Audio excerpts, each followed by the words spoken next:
Over the years, NATO has had many crises. Is this just another one? Well, this is the first one where Europe has actually started planning for the US as a potential adversary. After Trump threatened to seize Greenland, Canada quietly ran internal scenarios about a possible US invasion. I will repeat that. Canada ran scenarios with the US as an invader. Just crazy. That alone tells you how far things have shifted. For 75 years, NATO worked because of a confidence trick. Everyone believed Article 5 would be honored, especially by Washington. The alliance was held together by trust. Trust that has now evaporated. European leaders aren't debating how to share the burden.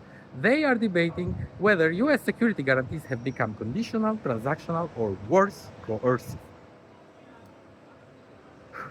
Here's the second uncomfortable detail. Even if Europe wanted to replace the US tomorrow, it can't.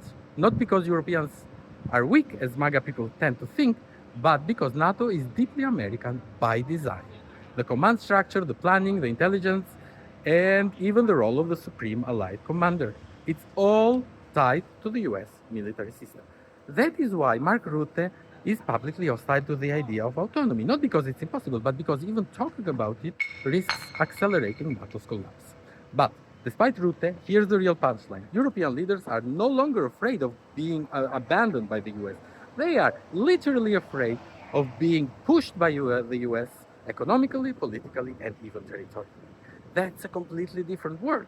If NATO was built to defend Europe from an aggressive regional power, it was never designed to function when the global hegemon becomes hostile. So the unthinkable question Europe is now asking itself isn't, can we defend ourselves without America? It's this: how do you build security when your ally can no longer be assumed to act like? And we don't have an answer yet.